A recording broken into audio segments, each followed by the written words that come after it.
30대 아들이 어머니를 살해한 사건에 대해서 경찰이 수사 중입니다. 순천향대 우윤성 경찰행정학과 교수 모시고 알아보죠. 어서 오십시오. 네, 안녕하세요. 네, 자 지난 설 연휴에 있었던 충격적인 사건입니다.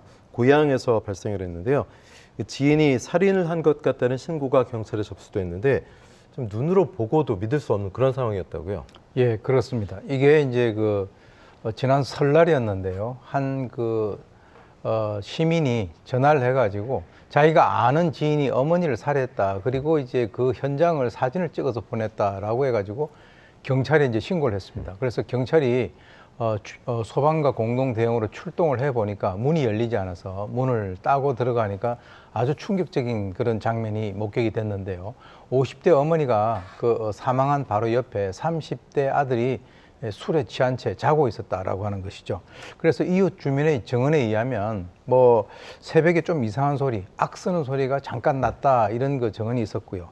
그리고 이제 피해자의 목을 흉기로 찌른 것이 결정적 사인으로 밝혀졌는데 사실 이 목이라고 하는 것은 급소 아니겠습니까? 그래서 이제 급소를 대상으로 해서 흉기를 사용했다라고 하는 것은 명백한 살해 의도가 있는 것으로 보입니다. 네, 교수님 지금 말씀하신 것처럼 실수로 어머니를 살해한 것도 아니고 목을 그것도 흉기로 찌른다?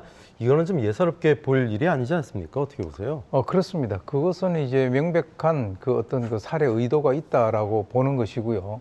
그리고 어떤 실수라든가 이런 여지는 전혀 없어 보입니다. 네, 어머니를 살해하고도 어머니 시신 옆에서 자고 있었다.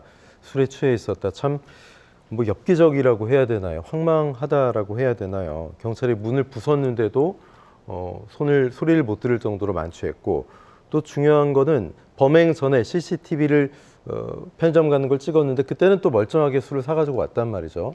어떻게 봐야 될까요? 그래서 이제 오전에는 너무 술이 취해서 경찰이 조사를 못했다라고 합니다. 그런데 이제 오후에 다시 깨서 조사를 해보니까 살해한 그 사실에 대해서는 인정을 하는데 범행 동기에 대해서는 횡설수설하고 있다라고 얘기를 하는데요. 실제로 아까 말씀하신 대로 범행 전날 밤에 본인이 근처 편의점에 가서 술을 구입하는 그 장면이 나오는데요. 거기에서 술을 빨대로 먹었다라고 하는 것도 있고, 또 거기에서 이 돈을 지불하는 데 있어서 자기 카드를 정확히 이렇게 꽂고 아주 취한 그런 상황은 아니었다라고 하는 것이죠. 그래서 일각에서는 혹시 술에 취한 것을 심신미약으로 이제 하려고 하는 의도는 아닌가라고 이 얘기를 하고 있지만, 현실적으로는 술에 취해서 범행한 것에 대해서 요즘에는 심신미약으로 인정하는 그런 경우가 거의 없고요. 이 추정컨대 이 범행 동기 같은 경우는 이 사람이 이미 음주운전으로 교도소에서 실형을 선고받고 나온 지 얼마 되지 않았다라고 합니다. 한 달밖에 안 됐다면서요? 예, 그렇습니다. 네. 그렇기 때문에 이 음주운전으로 실형을 받았다는 것은 상당히 상습적인 음주가 있었다라고 하는 것을 우리가 볼 수 있는데, 어머니 입장에서는 그런 상태에서 또 나오자 한 달밖에 안 됐는데 또 술을 마시고 하는 이런 여러 가지 것들, 또 직업을 구하지 않는다든가 이런 것들 때문에 그날이 마침 설날이기 때문에 좀 뭔가 두 사람 사이에 갈등이 있지 않았나 이렇게 생각이 듭니다. 네. 자, 주취경감, 심신미약 이런 가명의 잘못된 맛을 알고 있었던 게 아닌가 이런 섣부른 추측도 해보게 됩니다.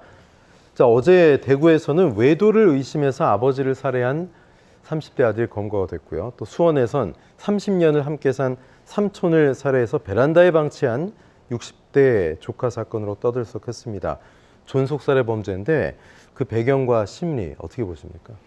물론 이제 수원에서 30년을 함께 산 그 삼촌을 살해한 이 조카 사건 같은 경우는 엄격하게 얘기해서는 이제 존속 살해에 해당이 되지는 않습니다. 네. 그러나 이제 이 방금 말씀하신 여러 사례 같이 우리나라 같은 경우는 이 존속 살해는 일반 살인에 비해서 상당히 엄중하게 처벌을 하고 있습니다. 예컨대 일반 살인은 5년 이상의 징역 그리고 무기 사형까지 가능한데, 실제 이제 존속 살해 같은 경우는 7년 이상의 징역, 무기 사형으로 더 가혹하게 처벌을 하고 있죠.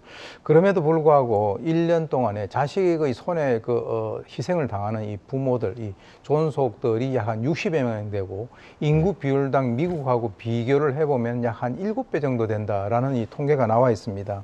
그런데 이제 추정컨대 그 이유는 이 비교 대상인 미국에 비해서 우리나라 같은 경우는 이 자식들이 부모에 대한 의존도, 즉 정신적인 독립이라든가 경제적인 독립의 완전히 이루어지지 않는 상황에서 같이 생활하다 보니까 거기에서 여러 가지 벌어지는 갈등 때문에 이러한 결과가 나온 것이 아닌가라고 생각이 듭니다. 네.